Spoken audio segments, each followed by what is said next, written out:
할렐루야. 오늘도 이 영상 예배에 참석하신 여러분 주님의 이름으로 환영합니다. 새로운 9월달이 이제 시작이 되었습니다.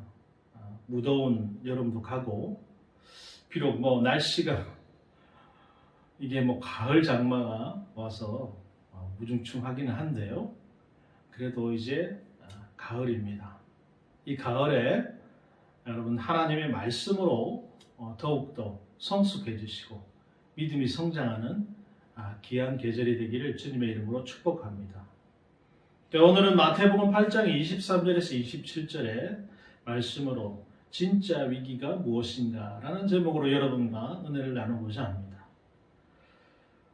여러분, 작년과 올 한 해 우리의 기억을 온통 사로잡고 있었던 것은 무엇입니까?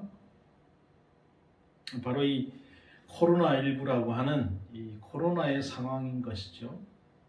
이 코로나의 확진자의 수가 매일 발표가 되고, 또 확진자의 수, 사망자의 수에 따라 이제 대책들이 발표가 되고, 그 대책에 따라서 국민들의 일상의 삶이 지배를 당하는 그런 날들이 계속 이어져 오고 있습니다.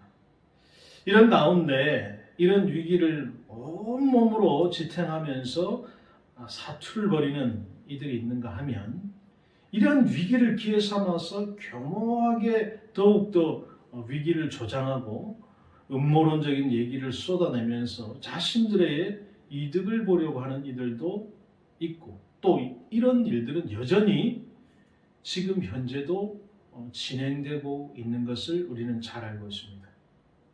여전히 우리의 사회는 불확실한 그 미래이고, 어떤 방식으로 어떻게 이 상황이 종식될지 여전히 알 수 없는 상황이지요. 위기는 진행이 되고 있고, 그런 가운데 살아남기 위한, 생존을 위한 투쟁은 계속되고 있다는 것입니다. 어저께인가요? 그저께인가요? 정말 소상공인들의 그 위기에 대한, 이 코로나로 인해서 닥친 그 위기, 정말 자기가 죽겠다라고 외치는 그 외침들, 여러분 혹시 보셨는지 모르겠습니다. 정말 심각하고 어려운 상황 가운데 있죠. 그런 가운데 우리 교회 역시 위기 상황에 놓여 있습니다. 교회의 위기는 바로 이 예배의 위기입니다. 교회의 특성상 이 공동체 예배, 즉 함께 모여서 예배 드리는 것이 당연시되다가 갑자기 위기가 찾아왔죠.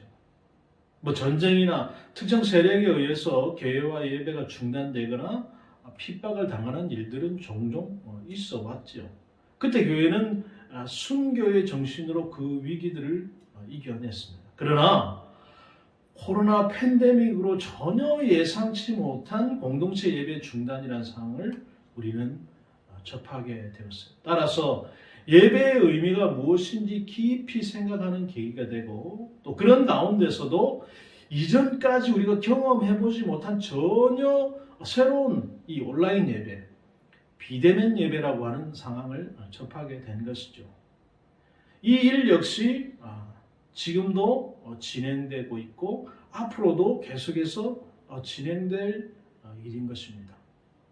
자, 그런 가운데 우리가 창세기 6장에 보면 하나님께서 창조하신 인간의 악함이 도를 넘어서는 것을 볼 수 있는데, 온 땅 사람들이 하나님 앞에 회개하여 강포가 땅에 충만하게 되었다, 이렇게 11절에 표현하고 있는 것을 볼 수 있죠. 하나님이 보시기에 눈을 감거나 참으실 수 없을 만한 악한 시대, 악한 세대, 악한 사람들이 되었다라고 하는 것입니다. 6장 13절에는 이렇게 얘기하고 있어요. 하나님이 노아에게 이르시되 모든 혈육 있는 자의 포악함이 땅에 가득하므로 그 끝날 날이 내 앞에 이르렀으니 내가 그들을 땅과 함께 멸하리라. 하나님께서 그 땅과 사람의 끝이 되었음을 아시고 사람들을 이제 땅과 함께 멸하기로 작정하시죠. 이때 이런 배역하고 강포한 시대에 노아와 그의 가족들은 하나님께 은혜를 입었고 또 의롭고 경건하게 하나님과 동행하면서 살았어요. 하나님께서는 이 노아에게 방주를 지으실 것을 명하십니다. 그리고 노아는 순종해서 몇 년이요? 120년이라고 하는 세월 동안 하나님의 명을 따라서 이 방주를 짓는 일을 합니다.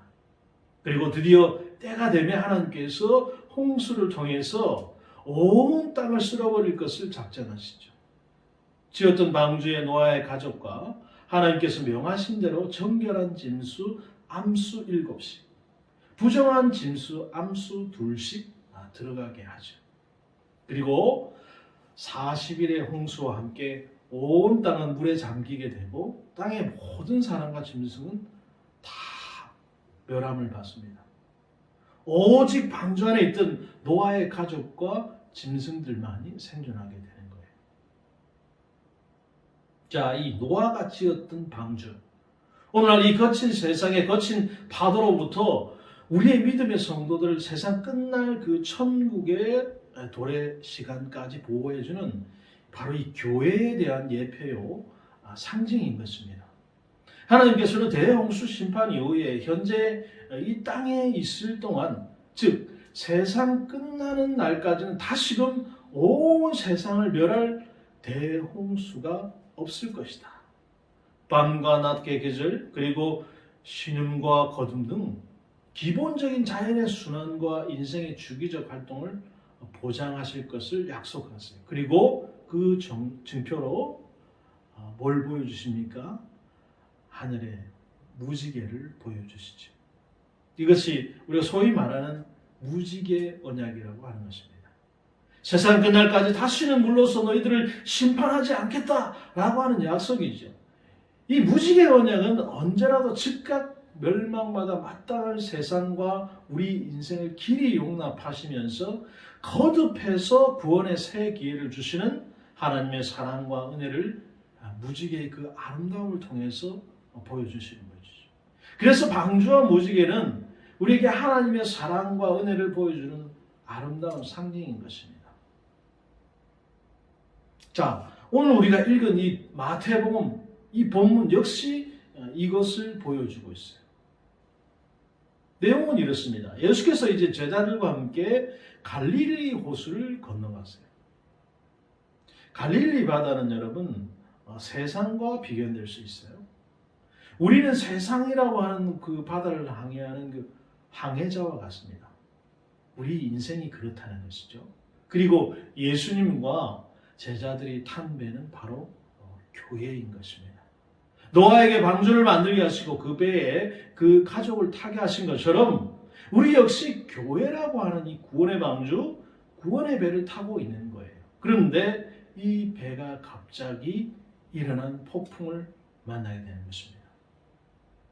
여러분 이 화면에서 보시듯이 갈릴리 바다, 사실은 호수인데 바다라고 얘기를 하고 있어요. 이 갈릴리 바다는 해수면이 213m, 수심이 약 61m 정도 되는 사실 거대한 호수예요. 호수이지만 바다와 같을 정도로 넓은 호수 뿐만 아니라 특이한 지형적 특징으로 인해서 이 해수면의 온도가 급격하게 상승하는 경우에는 이 남동쪽의 고온으로부터 급작스럽게 바람이 불어와서 바다와 같이 큰 파도를 일으키곤 한다고 하는 거예요. 갈릴리 바다처럼 고요하다가 언제 급작스러운 바람이 불어와서 그 바람으로 바다에서 일어난 파도와 같은 큰 파도가 덮치게 될지 모르는 것이 바로 우리가 사는 세상이고 또 우리 인생인 것입니다. 우리가 세상 가운데 살면서 갑작스러운 위기와 또 갑작스러운 위험과 갑작스러운 고통의 문제에 직면할 수 있지요. 뿐만 아니라 이 바다에서 만난 이 폭풍은 교회에 대한 그 핍박, 특히 죽음이나 어둠의 세력으로부터 교회가 당하는 환난, 이것을 의미하기도 합니다. 이런 측면에서 예수님께서 이제 제자들에게 시험과 환난을 당할 경우에 어떻게 대처해야 하는가를 훈련시키기 위해서 그들을 이제 갈릴리 바다로 이끌고 나가서 폭풍을 겪게 만드신 장면, 지금 이 시대를 살아가고 있는 우리에게도 큰 의미를 준다고 할 수 있겠습니다. 지금 현재 우리 역시 위기를 만나고 있습니다. 혼란과 갈등을 겪고 있어요. 믿음으로 사는 사람들에게도 위기는 찾아오고 갈등과 고민의 상황들은 항상 찾아옵니다. 특히 지금과 같은 이 코로나 위기 가운데 개인의 믿음뿐만 아니고 교회와 기독교의 위기라고 할 수 있는 이런 상황 가운데 오늘 본문은 우리에게 정말 위기가 무엇인가 라고 하는 것을 말해주는 거예요. 자, 오늘 본문의 24절, 25절을 보게 되면 제자들이 겪고 있는 상황을 우리가 이해해 볼 수 있어요. 갑자기 갈릴리 바다에 큰 바람이 불어서 오면서 바다에 큰 놀, 이제 파도가 일어나요. 더불어서 그 파도의 물결이 배를 덮치게 됩니다. 제자들이 얼마나 놀랐을지 짐작이 가는 거예요. 마가복음과 누가복음에는 물결이 일어나서 배에 가득하게 되었다 이렇게 표현하고 있어요.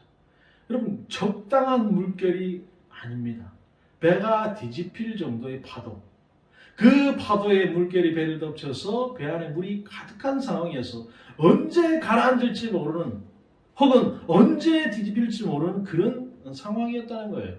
여러분, 명화 많이 보시잖아요. 명화, 유명한 이 명화들 보면 파도가 막 말도 못하게 치는 걸 볼 수 있어요.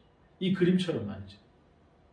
제자들에게 이제 생명의 위협을 느끼는 그런 상황이 되었다. 이런 상황임에도 예수님께서는 어떻게 하고 계세요? 배전에서 옛날에 우리 성령론 강의하시던 교수님이 이런 얘기를 했어요. 예수님께서 지금 이 상황을 얘기를 하면서 예수님께서 배전에서 자빠져 주무시고 계신다 이렇게 얘기를 했어요. 나쁜 말이 아니고 사실 맞는 거예요. 자빠져서 이렇게 주무시고 계셨어요. 이 배의 상황과는 전혀 상관이 없는 듯이 고운하게 주무시고 계셨다는 거예요. 그러자 제자들이 어떻게 합니까? 예수님 깨워요. 우리를 구원하소서, 우리가 죽을 지경입니다.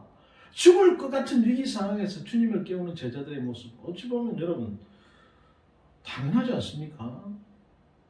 내가 지금 죽게 생겼는데 태평스럽게 잠만 자고 있다. 그것도 기적을 일으키는 것을 많이 본 제자들이잖아요.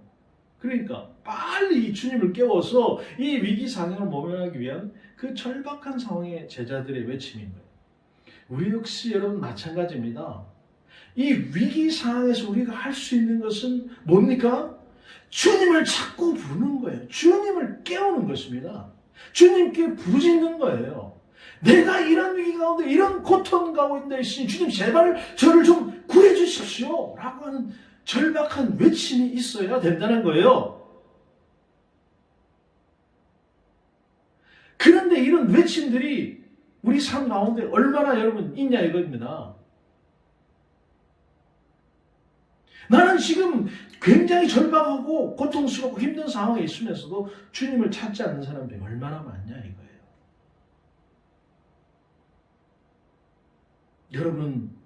여러분은 지금 절박하게 주님을 찾고 계십니까? 다시 한번 생각해 보십시오. 자, 그런데 주님께서 깨어 일어나 말씀하시기를 뭐라고 말씀하시느냐? 26절. 예수께서 이르시되 어찌하여 무서워하느냐? 믿음이 작은 자들아 하시고. 제자들의 당연한 듯 보이는 반응의 주님이 막 나무라고 책망하시는 거예요. 왜 무서워하느냐? 어떻게 너희들이 무서워할 수 있느냐? 두려워할 수 있느냐? 이렇게 들리죠. 그리고 말씀하십니다. 믿음이 적은 자들아. 주님께서는 그들에게 닥쳐있는 상황, 현실, 그 문제가 아니고 뭘 보신다고요? 그들의 믿음을 보십니다. 그들의 믿음이 적음을 보셨다는 거예요. 결국 주님의 그 제자들의 문제는 닥쳐있는 그 현실과 상황이 아니라는 것입니다. 정말 문제는 여러분 믿음입니다.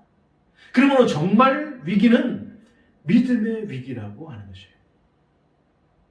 우리가 위기를 만났을 때 정말 위기인지 아닌지를 판단하는 기준이 무엇입니까?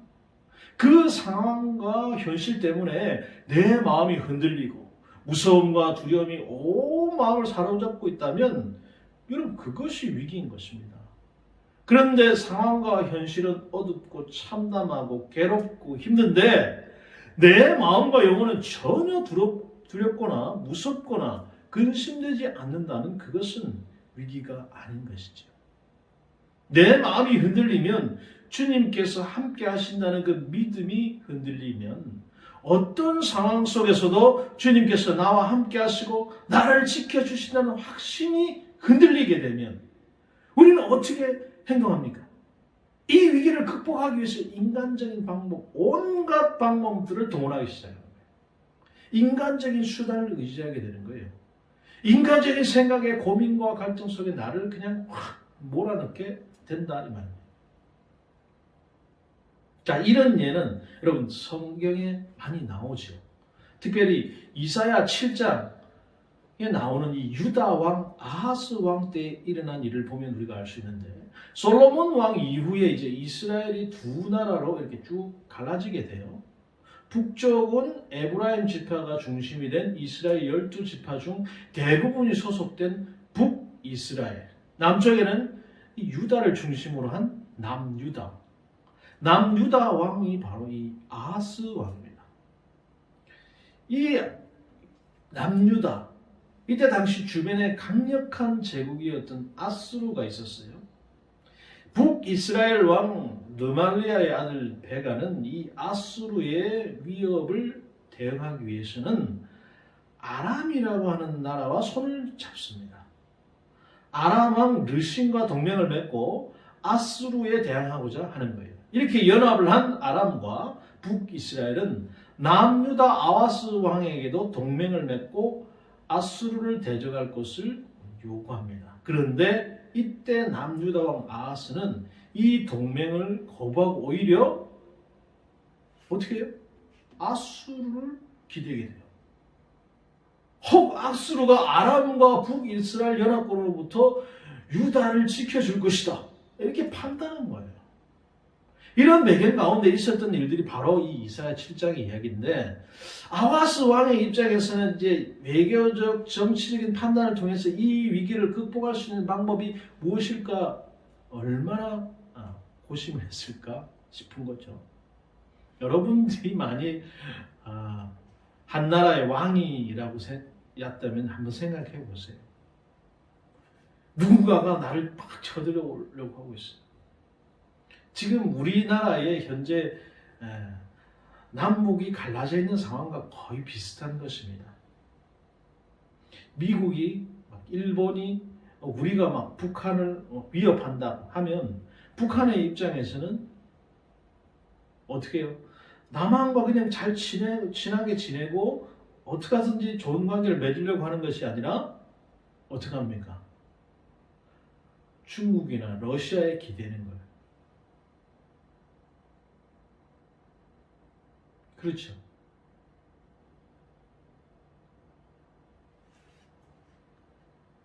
이런 어처구니 없는 상황 가운데 멀리서 찾을 것도 없죠. 이런 상황을 보면 이 외교적으로나 정치적으로나 이 우리나라, 이 북한 마치 외줄 타기 하는 것 같아요. 아마도 이 남유다의 아하스 왕 역시 이런 상황에 놓여 있었을 것이고 어찌 보면 이 정치적, 외교적, 군사적 판단을 하는 것은 당연한 듯이 여겨집니다. 이때 아하스 왕과 백성들의 상태에 대해서 이사야 7장 2절은 이렇게 말하고 있어요. 어떤 사람이 다윗의 집에 알려 이르되 아람이 에브라임과 동맹하였다 하였으므로 왕의 마음과 그의 백성의 마음이 숲이 바람에 흔들림같이 흔들렸더라. 왕과 백성의 마음이 바람에 흔들리는 나무와 숲과 같았다는 거예요. 얼마나 위기감을 느끼고 있었든지 두려움에 사로잡혀 있는지를 단적으로 보여주는 말이에요. 이때 하나님께서 세우신 선지자 이사야와 그의 아들 수알야숲이 아하스 왕을 만나서 하나님의 말씀을 이제 전합니다. 두려워 말하라. 아람 왕 르신과 르말리아의 아들 배가는 연기나는 부지깽이 구루터기에 불과하다. 이렇게 말씀을 전해요. 무슨 얘기입니까? 네가 그렇게 두려워하는 저들은 아무것도 아니고 연기나는 부지깽이요 타다나는 부지깽이 구루터기에 불과하다. 뜨겁게 타오르는 나무도 아니고 타지도 않는 부지깽이에 불과하니까 그러니까 두려워하지 말고 낙심하지 말아라. 여러분 여기서 선지자가 전하는 메시지가 무엇입니까? 바로 믿음입니다. 내가 믿는 내 조상들이 믿는 하나님이 누구냐라고 하는 거예요. 그 하나님 앞에서 네가 어찌하여 두려워하느냐? 인간적인 방법, 인간적인 수단 쓰지 마라. 하나님을 의지해라. 그런 말 아니겠습니까? 그런데 아하스는 여전히 믿지 못하는 거예요. 그리고 상황과 현실을 바라봅니다. 그러자 계속해서 선지자 이사야가 아하스 왕에게 말해요. 이사야 7장 11절에 너는 내 하나님 여호와께서 한 징조를 구하되 깊은 데에서든지 높은 데에서든지 구하라 하시니. 여기서 여러분 깊은 데는 바로 음부를, 높은 데는 하늘을 의미하는 거예요. 그러니 어떤 불가능한 일도 하나님께서 다 들으신다. 징조, 표식, 증거, 네가 구하고 싶은 거 다 구해봐라. 하나님께서 다 응답해 주실 것이다. 여러분, 우리가 이런 상황에 놓여 있을 때 만약 누군가 와서 너 한번 징조, 표식, 증거 한번 구해봐라. 이런 말 해줬으면 좋겠죠. 전 누가 그렇게 와서 해줬으면 좋겠어요. 당장이라도 구할 텐데 하나님께서 주시겠다는 거잖아요. 문제 해결을 해주시겠다는 것만이에요. 이런 말씀에도 아하스 왕 그 다음 대답이 여러분 너무 어처구니가 없습니다. 뭐라고 얘기하느냐? 나는 구하지 아니하겠나이다. 나는 여호와를 시험치 아니하겠나이다 한지라. 여러분 이게 아하스는 이미 그의 마음이 두려움과 완전히 두려움이 점령당하고 있는 걸 볼 수 있어요. 이미 그의 마음은 아람과 북이스라엘에 대응하기 위해서는 대안이 없다 생각하는 거예요. 그래서 아수르라고 하는 이 강대국에 의지할 수밖에 없다는 거예요. 현실을 보고 있는 것입니다. 자, 그런데 여러분 여기서 나는 하나님을 시험치 않겠다라고 하는 이 말 잘못 들으면 이야, 이 아하스의 믿음이 대단히 좋은데? 그렇지, 하나님을 내가 시험하다니 그런 불경스러운 일을 어딨냐? 나는 도무지 그 일을 하지 않겠다. 대단히 여러분 믿음이 좋은 사람의 말처럼 들리지만 여기서 말하는 의미의 이 문제는 그런 의미가 아닙니다. 현재 이 상황, 이 어려운 상황은 하나님조차도 해결하실 수 없기 때문에 내가 하나님을 시험하지 않겠다. 그렇게 얘기하는 거예요.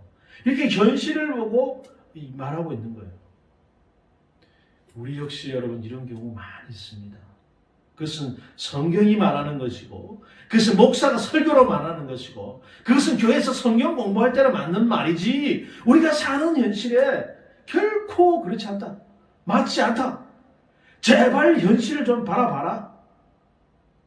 여러분 그렇게 얘기하는 것 같아요. 그러니 믿음과 현실이 너무나 멀리 떨어져 있는 것입니다. 여러분 그것이 올바른 믿음입니까? 믿음과 현실은 여러분 같은 상황 가운데 있는 거예요. 지난 시간 제가 뭐라고 말씀드렸습니까? 예수님의 능력, 하나님의 능력을 여러분의 잣대로 제한하지 말라고 제가 말씀드렸습니다. 하나님의 능력은 무한하신 것이고 예수님의 능력은 무한하신 거예요. 우리가 그 능력을 제한할 수 없다는 것입니다. 그런데 사람들은 그것을 제한하고 있어요. 여기서 이사야 선지자는 7장 13절 14절에 갑자기 뜬금없는 이야기로 대답을 해요. 이사야가 이르되 다윗의 집이여 원하건대 들을지어다. 너희가 사람을 괴롭히고서 그것을 작은 일로 여겨 또 나의 하나님을 괴롭히려 하느냐. 그러므로 주께서 친히 징조를 너에게 주실 것이라. 보라 처녀가 잉태하여 아들을 낳을 것이요 그의 이름을 임마누엘이라 하리라. 아니 왜 갑자기 처녀가 잉태해서 아들을 낳을 것이라고 이상한 말을 하고 있는 것일까요? 그렇습니다, 여러분. 처녀가 잉태를 해서 아들을 낳는 일은 여러분 불가능한 일이죠. 지금 아하스 왕과 백성들에게 이 예언의 말씀을 전하는 거예요. 불가능한 일을 이루시는 하나님, 그 불가능을 가르게 하심으로 그 백성들과 함께 하시는 그 하나님을 말하는 거예요. 자, 여러분, 이 일은 이사야 선지자가 이 예언을 한 이후에 700년이 지나서 예수 그리스도께서 동정녀 마리아의 몸에서 육신을 입고 독생자로 태어나심을 말하는 거예요. 그리고 그 예수 그리스도를 믿는 모든 이들과 하나님께서 함께 하심으로 이 예언은 온전히 여러분 성취되었습니다. 아하스에게도 지금 이 시대 예수 그리스도를 믿는 모든 이들에게도 동정녀 처녀의 몸으로 잉태되는 일이 불가능할 뿐만 아니라 예수 그리스도를 믿는 이들 속에서 하나님께서 함께 하신다는 사실 역시 여러분 불가능한 일입니다. 인간의 이성이나 경험으로는 받아들여질 수 없고 이해될 수 없는 일이지요. 그럼요. 뭘로 받아들입니까? 오직 여러분 믿음을 통해서만 가능한 일인 것입니다. 그렇지 않습니까? 어찌 남녀가 아무런 합의 없이 여러분 아이가 생길 수 있단 말입니까? 마리아가 예수님을 입양한 것입니까? 성경에는 그런 얘기가 전혀 없어요. 그러니 상식적으로는 이 얘기가 도무지 믿어지지 않는 거예요. 오직 믿음을 통해서만 여러분 이것이 믿어지는 것입니다. 진정한 위기는 여러분 이 믿음이 없음, 믿음이 적음인 것입니다. 환경이 위기가 아닙니다. 내가 처한 현실, 상황, 그것이 여러분 위기가 아닌 것입니다. 믿음으로 반응하지 못하는 것이 여러분 위기인 것입니다. 불가능한 현실을 바라보고 불가능한 미래만을 바라보고 있는 그 믿음이 없이 그 믿음이 없는 것이 여러분 바로 위기라는 거예요. 코로나 상황에서 우리의 믿음의 사람들이 여러분 봐야 할 것은 여러분 현실이 아닌 것입니다. 이런 위기 속에서도 여전히 우리와 함께 하신 하나님을 바라보는 거예요. 세상이 다 끝난 것 같을지라도 여전히 하나님이 여전히 살아계셔서 우리와 함께 하십니다. 여러분 이 사실을 믿는 것이 바로 믿음인 것이에요. 오늘 본문에 주님은 제자들을 책망하신 후에 바람과 바다를 꾸짖습니다. 그러자 일순간 바람과 바다가 잔잔해져요. 그러자 제자들이 이상히 여기면서 기이 여기며 놀랍게 여기며 서로 막 얘기를 하는 거예요. 아니 이분이 도저히 어떤 사람이기에 바람과 바다도 순종하는가? 자연 현상을 도대체 어떤 인간이 마음대로 여러분 할 수 있습니까? 불가능한 일이죠. 그런데 예수님 말씀에 바람, 바다도 순종하는 거예요. 결국 여러분 이 얘기는 무슨 얘기입니까? 그 어떤 문제, 그 어떤 상황, 여러분 결국 이것이 다 주님 손 안에 있다는 거예요. 이것을 믿는 것이 여러분 바로 절대 믿음입니다. 그 하나님께서 지금 나와 우리의 현실 가운데 함께 하고 계세요. 나에게 우리에게 어떤 상황과 현실이 닥쳐도 하나님께서 함께 하시면 염려 없는 것입니다. 두려움이 없는 것이에요. 그 현실과 상황 속에서 하나님의 뜻을 구하고 그 뜻을 살아가는 거예요. 사랑하는 여러분, 지금 나의 믿음은 위기입니까? 절대 믿음의 상태에 있습니까? 그 믿음을 확인하는 여러분들이 다 되시길 바랍니다. 정말 위기는 여러분 현실 속에 닥치는 문제가 아닙니다. 그 문제 때문에 내 마음이 녹아내리는 거예요. 어찌할 바를 몰라서 모든 인간적인 수단과 방법을 동원하는 것입니다. 전혀 믿음의 눈으로 현실을 보지 못하는 거예요. 전혀 믿음의 눈으로 반응하지 못하는 것입니다. 여기서 나아가서 지금 나의 현실 가운데 나의 하나님을 향한 어떤 기대나 소망도 없게 되는 거예요. 이것은 여러분 마치 아하스 왕이 나는 하나님을 시험하지 않겠다라고 하는 말과 같습니다.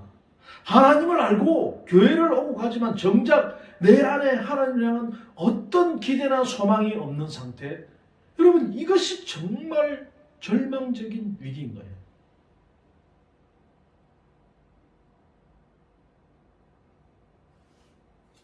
오늘 이 영상 예배를 드리고 있는 사랑하는 우리 성도 여러분, 지금 나의 상태는 위기입니까?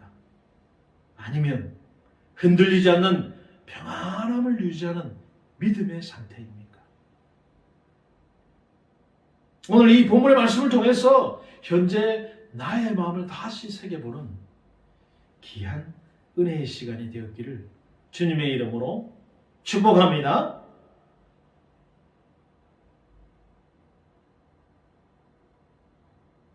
감사합니다. 그렇습니다, 여러분. 지금 현재 상황이 아무리 어렵고 힘들고 또 두렵더라도 여러분 절대로 포기해서는 안 되는 것. 바로 우리 예수 그리스도. 그분을 우리가 온전히 신뢰하고 믿는 것입니다. 이 말씀이 오늘 내 가슴 속에 온전히 들어왔다면 여러분 오늘 이 예배에 성공하는 것입니다. 만약 나에게 그런 아무런 감정도 없고 아무 생각이 없다. 여러분 오늘 예배에 실패하신 것입니다. 여러분 이 한 주간 여러분의 마음을 다시 한번 다잡고 기도하십시오. 주님 어떠한 위기 순간에도 주님을 신뢰하는 믿음의 상태를 유지할 수 있도록 우리를 인도하여 주옵소서. 또한 내가 아무리 힘들고 어렵더라도 인간적인 방법으로 이 위기를 모면하는 것이 아니고 절대 믿음으로 나아가서 온전히 주님만 신뢰하기를 원합니다. 이 기도 제목 가지고 이 한 주간 여러분 승리하는 여러분들이 다 되시기를 주님의 이름으로 축복합니다.